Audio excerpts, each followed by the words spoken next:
I was fine in school, but then whenever I did an education class and I was with Les, like, she dragged me down. She's blaming you. No. You did, because I never got You detention in distracted school. me. I remember when we were at the World Cup in Jordan, we hid one of the girls in like a suitcase. Yeah, we hid Georgia Stanway. Under, There's like, a video of her. Yeah. And we were like dragging around and that, and Mike's going, girls, get back to school, just do your work. Yeah.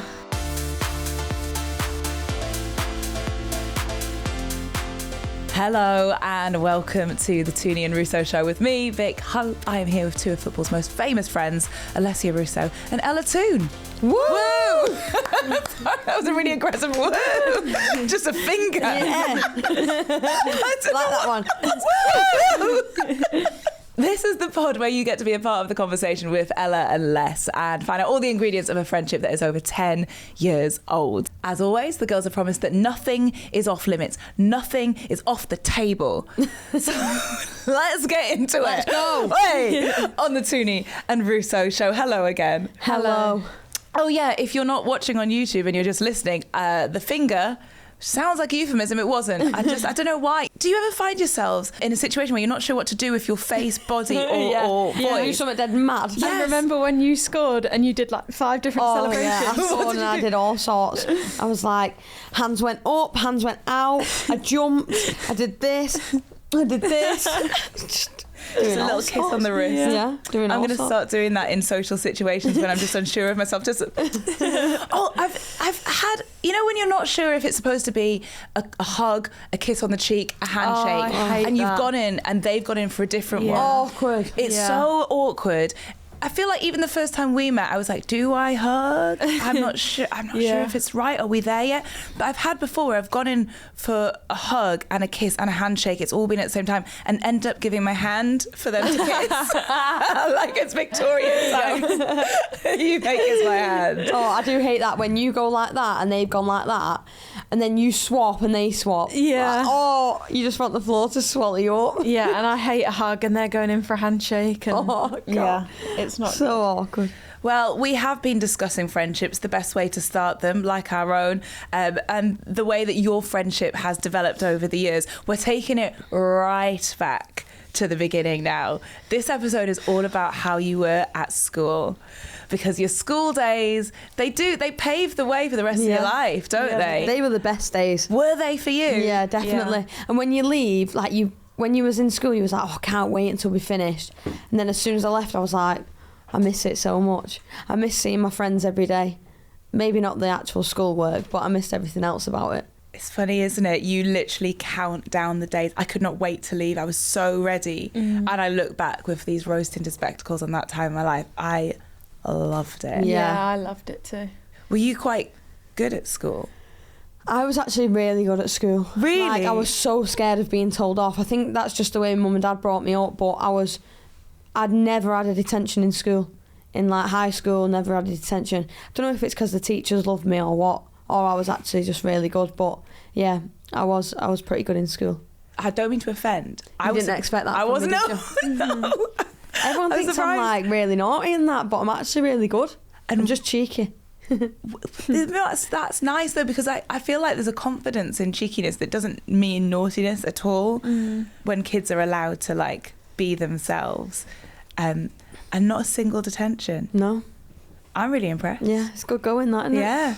What were you like? Were you ever naughty? No, I was good. The only thing I got in trouble for was talking. Yeah, I can imagine that. Yeah, I just like to have a little chat every now and again. And sometimes it was probably not at the right time in class, maybe. But besides from that, I was good too. Although a lot of teachers, I have 2 older brothers and we all went to the same school. And my eldest brother, Luca, was really good and like really academic. And Giorgio was a little bit like Ella, like quite cheeky, but often maybe crossed the line of being a bit naughty. And when I used to go into class and like on your first day when you get new teachers and stuff, they used to always be like, oh, you must be Giorgio's sister. It's so unfair if Yeah. they've paved the way, if Yeah. they've set the tone and there's expectations. Yeah. I always felt really bad because I had 3 brothers, all younger, and this is not to blow my own trumpet, because it's not necessarily something to be proud of. I was a massive swot. Like, I took it very seriously. Yeah. Like, ran myself into the ground with working hard and having to do all the extracurricular activities. And so when my brothers came through, all the teachers were like, oh, Victoria's brothers. Yeah. You're going to be great. And they were like, it's not fair. Yeah. I know a lot of Toones went to... We've got a massive family, so loads of Toones went to school before me. So when I came, they were like, oh, no, not another Toone. Yeah, that was more my vibe. Like, oh, you're Giorgio's sister, rather than like, oh, you're Victoria's sister. Yeah. The opposites. It's nice, though, having siblings or family members go to the same school. To an extent, I say this to an extent. I remember there being a boy that I liked at school, and once my brother found out, because even though my brothers were younger, very protective, Yeah. I remember Louis used to stand with a cricket bat and just like do this to him, just like threaten him in the corridors. Oh, scary. What kind of schools did you go to? Well, my primary school was just literally down the road, like 2-minute walk down the road. Boys and girls, just the usual. And then my high school was Fred Longworth. I still go back now because I'm really close with a lot of the teachers. So a lot of them still come to my games and stuff, so I have a good relationship with them. And yeah, that was just a walk as well. Yeah, Mum and Dad never dropped me off at school. I had to walk, but it was better than getting the bus, I suppose. They must be so proud. Like when you go back and you see them and you see the students as well, do the kids get so excited? Yeah, I went back not long ago because they just knocked down our school and built like a whole new one. So I was really upset because those were the memories, and it was like a dead old looking school, and now it's so modern and new. But I went round with my PE teacher and he was showing me everything. I was going into classrooms and they were all like, oh my God, it's Ella Toone. I was like, that's so weird, isn't it? Oh, it's so nice. Yeah, it's just so nice to see my teachers and stuff. And they've now like done a board outside the PE office of just me with pictures and my shirt and stuff like that. So yeah, it's really nice. Les, have you been back to your school anytime? Yeah, I have. I go back, well, as and when I'm home and stuff like that. It feels like tiny again, doesn't it? Yeah, you feel dead tall, especially when you go into primary school. Yeah. You feel massive. All the chairs are like, yeah. My primary school was like round the corner, like quite a small primary school, and then my secondary school, I actually went to a Catholic school, but it was like the best school like in the area. Yeah. Unlike Tooney, I couldn't actually walk there, it was a bit far, and my mum actually took me and my brothers to school every single day. That's lovely. Like, I don't think there was one day where mum didn't take us to school. That's lovely, that. And she used to make really good packed lunches. Like, she used to make like a pasta salad or like really nice sandwiches, and like I remember sometimes if I didn't eat my lunch because I had like, sometimes I had to go to like football and stuff at lunchtime, all of my friends would be like, can I have your lunch today? I didn't used to take packed lunches in. I used to, in high school, I loved break time. I used to order everything off the menu. And then at dinner times, I used to love a cheese swirl. Did you ever have a cheese swirl? Yeah, that's not a bit of me. And then they got rid of them, and I was school council, and I fought for cheese swirls back, and they came back. Your early politics days. Yes. I was really... You brought back the cheese swirl. Yeah, I did. I did it for the people. Yeah, I did it for the people. In your face, I did what Jamie the people Oliver. wanted. So you had packed lunch. I feel like I'm hearing a lot about Carol, and I think you need to try her food. yeah, It needs it's to be like legendary. yeah. Clearly. Yeah, my favourite was this pasta salad, and it used to have like tomatoes and little chunks of mozzarella in it. And it was like in basil and salt and pepper. She used to go all out, to be fair, but like she's great. She used to wake up early and make it before. That's nice. We used to go to school. But you were on school dinners. Yeah. Same. So my mum did not make us pack lunches, but she did take us to school. Well, my dad took us to school in the mornings, and she'd pick us up in the evenings.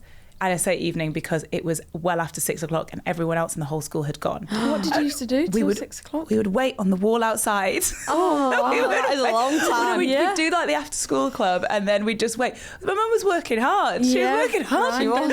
And then she'd pick us up. But we would have school dinners, But at break time, everyone else would have packets of crisps. Yeah. But my mum was like, no processed food. We were always, you get an apple, and that was it. And everyone knew that the Warsaw Hopes were coming because me and my brothers would walk around the school playground with our hands like this, and everyone would know to put a single crisp in our hands. That's nice of them. Times are hard. They knew we weren't allowed. And they were like, there you go. Thank you. There was a little shop round the corner from my school, and when we got a bit older and we were allowed to leave at like break and lunchtime, we used to just go around and get crisps all the time. Yeah, it's actually bad what I ate in school. But you're tiny, like Yeah, you need it. People Yeah. used to sell like chocolate bars for 50p. I must have been the biggest buyer Yeah. in the school, and they'd sell like Lucozade Yeah, and we a had toffee crisp. Lucozade. Yeah. My brother used to I sell actually sold Lucozades. for a week. I didn't tell my mum and Yeah. dad, but I sold Chewits for a week. I used to love You know, if you got Chewits. caught doing that, he was like detention. Yeah. Because you're wheeling dealing. But we used to, the shop, it was like 20 pence, or it was 10 pence for an ice pop. We'd take 20 Yeah. pence from the juniors, we'd make a 10 pence profit. Nice. That's good, yeah, because you just have to do the walk. Yeah. But what were your favourite subjects at school? Oh, PE. PE, I for love sure. PE. Yeah. I used to go and sit in the PE office I with never them and left. have like a cup of tea, and yeah, I used to love PE. Yeah, I never left the PE office. I was always there. Yeah. Dinners, after school clubs, everything. I really enjoyed history, like Really? the actual subject of it. I just find it fascinating. I don't think my actual history teacher liked me, so that was a bit of a problem. But I enjoyed the subject, and yeah, I remember it was on the top floor of our school, and the classrooms were so hot. But I enjoyed it. I enjoyed learning about like the wars and stuff like that. Yeah. I liked Spanish. I weren't the best at it, but it was fun. Don't say that. You were good I know at my Spanish paragraph. You've done your paragraph. You know what I used to like? Catering. Food or whatever people call it. But what I hated was when I had catering and PE on the same day. Because you'd have about 6 bags. And I couldn't carry it all Yeah. in there. That was a nightmare. That was a nightmare day for me. What about when you'd like say to your mum at like 8 o'clock at night, oh, have you got like 100 grams of flour or something? Have you got needed? these ingredients? Yeah, I need to take these in tomorrow. And I don't remember us ever taking anything home either. I think we just ate it there. Yeah, I think Depends who my partner was. Do you know what I mean? Like, Yeah. If my partner probably didn't wash their hands while they were making my food, it didn't come home. Not eating So that. yeah, you keep that. To be fair though, my cousin and best friend is called Toone. Toone and Ella Toone. And we're in the same classes, we're in the same year, and luckily we were always next to each other on the register. So like in catering class, like we'd be partners together, which was nice. So you can take, Nice. I take could a take the feast food home. home. Yeah. Yeah. So Ellie, wash your hands before you touch my food. How much was football a part of your time at school? Oh, Yeah. yeah. I used to loved take it. trainers in every day. Yeah, play with the Play boys. with the boys on the playground. Yeah. Play with the boys' football team and the girls' football team. We barely had a girls' football team. To be Yeah, I fair. started a girls' football Yeah, team me and I too. just got all my mates on it and they all hated it. Yeah. But I'd just get the ball and run through everyone and they'd be like cheering me. So did it feel unusual to be into football as a girl at your school at the time? Yeah, but I used to have a really good group of girl friends and then a really good group of boy friends at the same time. And I used to like meet the girls at the start and eat my lunch, and then I used to be like, right, I'm off now, and I used to go off into the playground and meet the boys and play football, and then I'd go back because I'd leave all my stuff with the girls, and then I'd go and put my blazer back on, and then we'd walk to class together. That was like us when the lads were playing at dinner time and stuff. Like the girls would all be there standing watching and I'd be playing with the lads, and then I'd like, if the lads sometimes tried to kick the ball at the girls, I'd be like in the way, like protecting all the girls out of the way. But yeah, I absolutely loved football in school. Like I played with the lads the whole time, and like when other schools came and they'd see like a girl was playing on the team, they'd be like, oh, there's a girl playing, but all the lads like proper stuck up for me and that, and proper like if someone like did a bad tackle on me, like they'd be straight over or whatever. So did you play for the boys football team or just for the football team? For the boys football team, yeah. And then in like year 9 or whatever, I started a girls football team. And tried to get as many girls as I could in that. And since then, there's been a girls football team now. See, the politician again, campaigning, Exactly, made it happen. fighting for what's right. Yeah. Looking back and knowing how much you enjoy camp and that camaraderie and that community and getting to play all together. Would you have enjoyed being at a girls' school, do you think?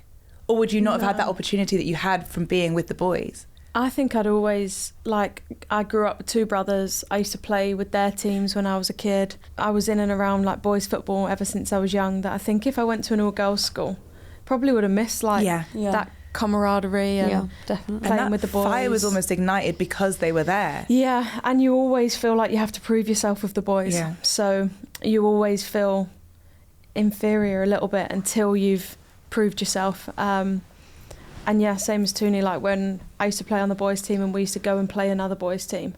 To be fair, most of them locally I would know because we'd played football together in the past. But if we'd go further out to play a boys' team a bit further away, they'd always be whispering oh my God, they've got a girl on their team. And then you're like, you want to try even harder. Yeah, you do. If you're looking for a new podcast to binge, apart from ours, obviously, we think you'd love Miss Me. Lifelong friends Lily Allen and Makita Oliver discuss everything from the highs and lows of their lives to the cultural moments of the week. Listen to every episode on BBC Sounds.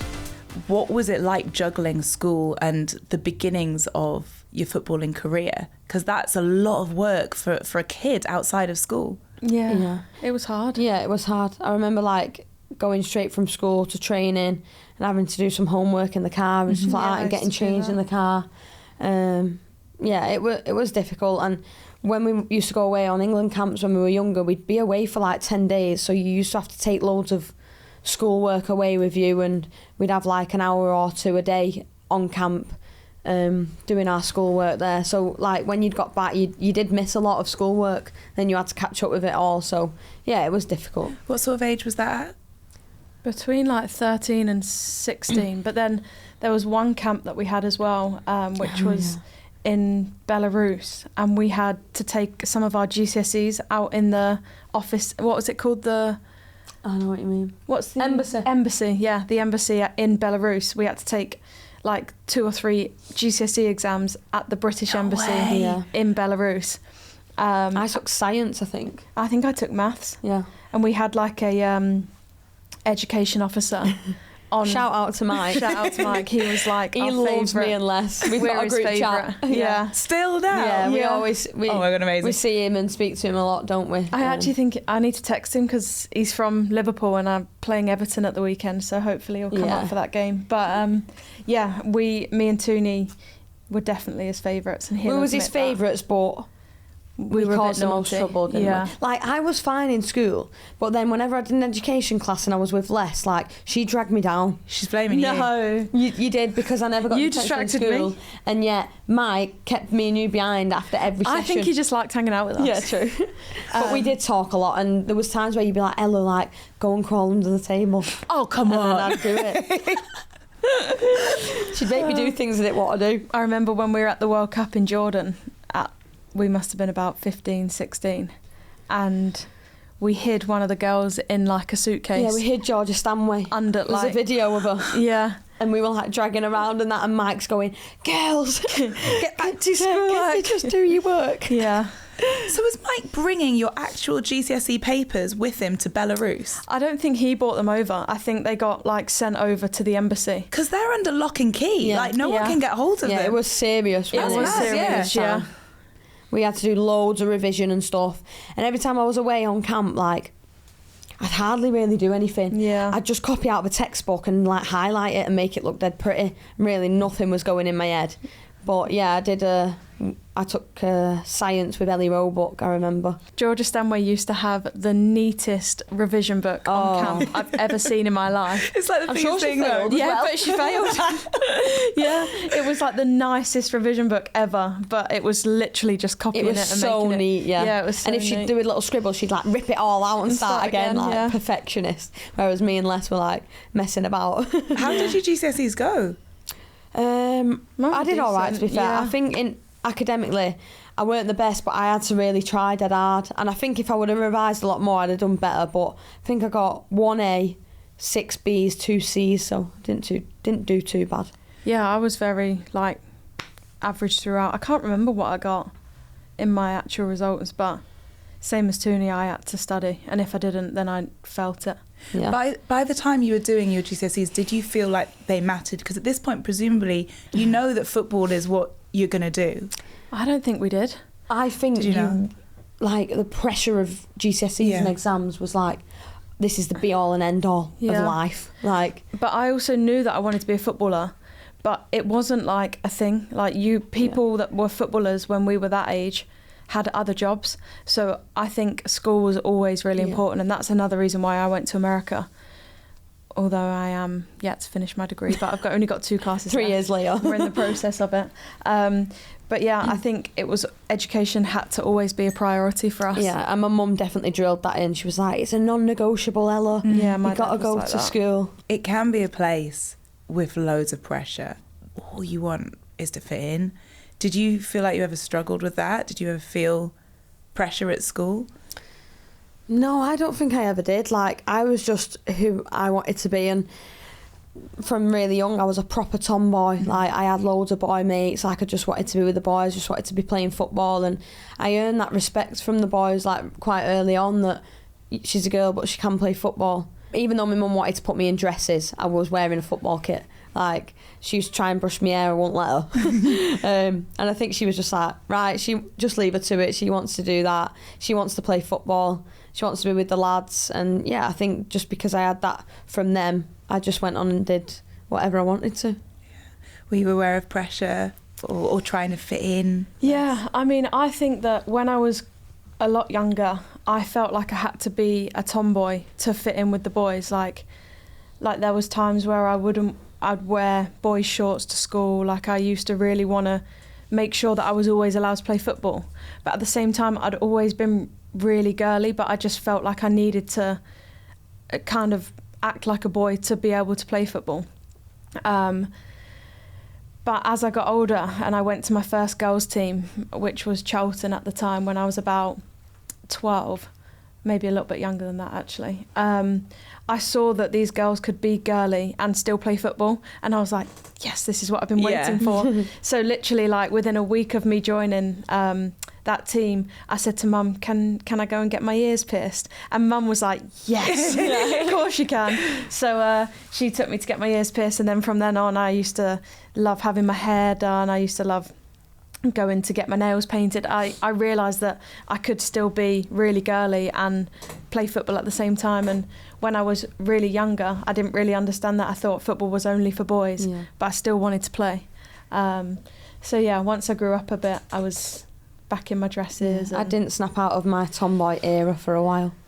Mum was waiting for me to put that dress on. It's funny, isn't it? Because when you're growing up, and still now, and it's a society thing, it's a cultural thing, you feel like there's these boxes we have to fit in. Like, you can either be girly or you can play football. And I think, and I love to talk to young girls about this, it's not just a case of saying you can be anything, but you can be everything. It's not or, it's and. Knowing that you can be whatever you want to be, and it's a little bit of everything, you don't have to fit inside a box at all, is the most liberating thing. And it's something we learn. When I was at school, I don't know about you, but there were those boxes and there were those groups. Like, and a lot of it actually was based on what kind of music you listened to. That was sort of how the tribes were defined, was like, they're the emo kids, they're the rock kids, they're the R&B kids, they're the pop girls. Were there different groups at your school? Yeah, there was definitely different groups. Can't remember what we was called. Like, we had a group name. Oh my God. Maybe like T11, or can't remember, the girls will remember. And then there was another group with a different name. It was like a bit of rivalry. But yeah, there was loads of different groups in school. Like, and it was nice because I think our little group actually got on with everyone, but we just was always really close friends. But yeah, it's nice that you fit into your different group and you find your different mates along the way. Yeah, you find your tribe. Our group was we were all just the same height. All tall. Really tall. We were all just similar heights, which, looking back now, it sort of makes sense, because you just see eye to eye, like physically you see eye to eye.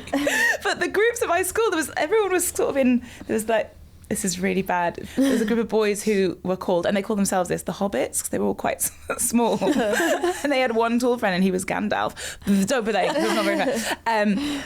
But yeah, we went for our emo phase at one point. That was quite a big one. We all wore those like really flared purple cords and the studded belts. Maybe this is slightly different. That might be a Geordie thing. Maybe. Or maybe I'm just 10 years older. I don't know. There was also this sort of hierarchy of popularity. Looking back now, it's so stupid and it's so arbitrary, and everyone's gone on to find themselves and what they do and what they're good at. But do you remember that at school? Yeah, for sure. My group was formed on like, you were put into sets like set 1, set 2, set 3 and set 4, and set 1 was the top set and set 4 was the bottom set, and we were like very middle, all of my group. And yeah, that's how we formed, because we were in most of our classes together, and then every now and again someone would get promoted to set 1 and someone would get demoted, and you'd be like, I need to get back into set 2 to be with my mates. So yeah, I had a really nice group of friends at school, and we were all super similar, and they were all quite understanding of football as well, which was nice, because we couldn't really do the normal things that girls would do in school. We couldn't go out partying, we couldn't go to all these different things that people wanted to do on a weekend, because we had games and we had to sleep and we had to be on the other side of the country for something. So yeah, they were nice, and they were super understanding of football, and yeah, they still watch today, which is nice. How would your schoolmates have described you? I think they would say chatty and outgoing. I definitely think as I've got older, I've become more of an introvert. When I was in school, I was really like extrovert, wanted to be mates with everyone. Yeah. It's funny, isn't it, what you say about going from being quite loud to being a little quieter, because it's not necessarily being shy. Like, people sometimes confuse confidence with loudness, and you can be quietly confident. Yeah. It sort of comes with a bit of security and knowing that you're doing what you're meant to do. Yeah. I think as you get older, you care more, which you shouldn't, but you care more about what other people think. Yeah, and when I was younger, I used to want to be with everyone. I used to want to be in these big circles, and I would be centre of attention. And now I can think of absolutely nothing worse than that.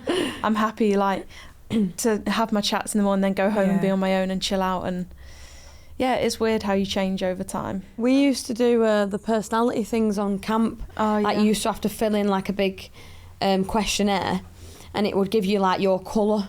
And your colour was like meant different things, and Leslie's was always yellow, like, so wanted to be around people, like ray of sunshine, you know, like social and all that. And mine was always red, like the angry one. Yeah, I was always in the red one. What does it mean once you found that out, though? What do you do with that information? I think it was just like getting to know each other and understanding that when you're away on camp for a long time, people need different things, and there was blue and green as well, and those were like, green was like critical thinker, and and that blue was like I don't know, I was never in them too. It was always red then yellow for me, and it's just understanding each other and how each other works as well, and like even with like when you're on the pitch and you're giving someone feedback, like how, depending on what colour they are, how they're going to take it. So like the reds would always probably like shout, but they don't mean to shout. That's just like the red in them. But yeah, it was good to understand about yourself as well. When you read this profile on you, it was like someone had been following you, and they like just knew everything about you. It was so weird. Yeah, it's like when you get your star sign, I'm like, how do you know? I know. But then sometimes I think, am I just relating? It says it there. In terms of perceptions, and we keep coming back to it, but are there any things that people still say now about women's football where you're just like, oh, for God's sake, shut up? There's always going to be things people say about it, but I don't really ever listen to it. Like, no, and it's so boring. Yeah, it's like, look how much it's grown. I'm not really bothered if one person down the road doesn't watch it. Like, it really doesn't affect me. A lot of people still think we can't play football. Yeah, exactly, and that's fine. You have that opinion, but that does not bother me at all anymore. And I just think if you want to watch it, watch it. If you don't.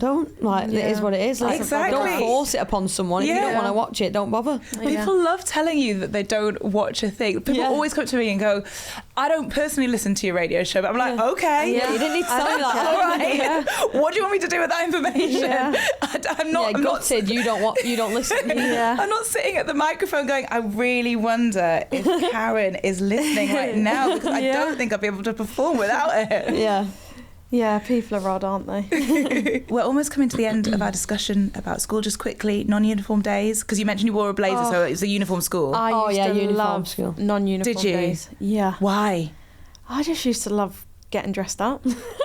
I did. I used to love it. I used to like plan my outfit the week in advance. Really? And I remember I used to say to my friend, do you know what you're wearing for non-school uniform day yet? And my uniform was like blazer, tie, skirt, like tights, shirt tucked in, top button done up. It was very like proper. So when you could relax but I've always loved shopping and loved getting dressed up. So I think that's why I got so excited about it. I had literal anxiety the night before non-uniform day. I couldn't sleep. I would be sick. I was so nervous and worried that I didn't have, because like so many of the girls and boys in our school would have like really nice designer things or whatever, and we didn't have that. And I would, like you, plan the outfit out and then just worry, like fret all night. It's not enough. They're going to make fun of me. I loved uniforms because they were an equaliser. Yeah, they were. You don't have to think about anything. You could go wrong. Yeah. What about you? Yeah. I'm probably more of I'm still like this now. I'm like, less what you're wearing, because I don't even know what to wear. Like, basically, my mum dressed me. My mum's really good at like knowing. She still does it now. Like when I go to an event, she's like, Ellie, you need a dress, and then she'll send me loads of different dresses. And when I went to Cheltenham, I didn't have a clue what to wear, so she took me to the Trafford Centre, made me try loads of stuff on. So yeah, mum definitely picked me outfits for non-school uniform day. Do you have any pictures from your teenage years that you look back on and you think, what was hilarious? Yes, chinos and toms get me when I look back on them. Them shirts that you used to nerd or like you used to get them from like Primark. Yeah, I don't know what and you used to wear like them glasses from the cinema and pop the lenses out. yeah. God, there's some bad wardrobe malfunctions going on. But that was fashion then. We looked cool back then. But that's so true. Yeah. Looking back, I reckon in 10 years' time when I watch this podcast, I'll be like, what am I wearing? I'm literally only wearing jeans and some trainers, but it'll look weird in 10 years. I feel like we all look great. We do. Guys, and we did let's then not as put well. ourselves down. Yeah. But yeah, I was never out of footy kits growing up. Used to have all of them. Like the Spanish ones, the Barca ones, United ones, England ones, loved it. I used to get the fake kits when I was on holiday. Yeah, same. I remember going to Madrid and it was just after David Beckham had started playing for Real Madrid, and going to the market and getting a fake Beckham shirt. Yeah, I used to have loads of fake kits. I think it was so cool. Yeah. Well, on that, I mean, we're almost done. What are you wearing tomorrow? Next episode. Don't know, we need to plan it, don't we? Yeah. I don't know. I'll ask Les what she's wearing and then go off that. I'll ask your mum. I'll ask my mum what I should wear. Yeah. Well, I'll see you next time. See you next time. Thank you so much for watching the Tooney and Russo Show. Remember, we have new episodes every single Monday. You can listen on BBC Sounds or you can watch on YouTube. Just search for the Tooney and Russo Show. And remember as well that if you want to listen to Miss Me with Nikita Oliver and Lily Allen, that is also on BBC Sounds for you. Enjoy, and we'll see you next time.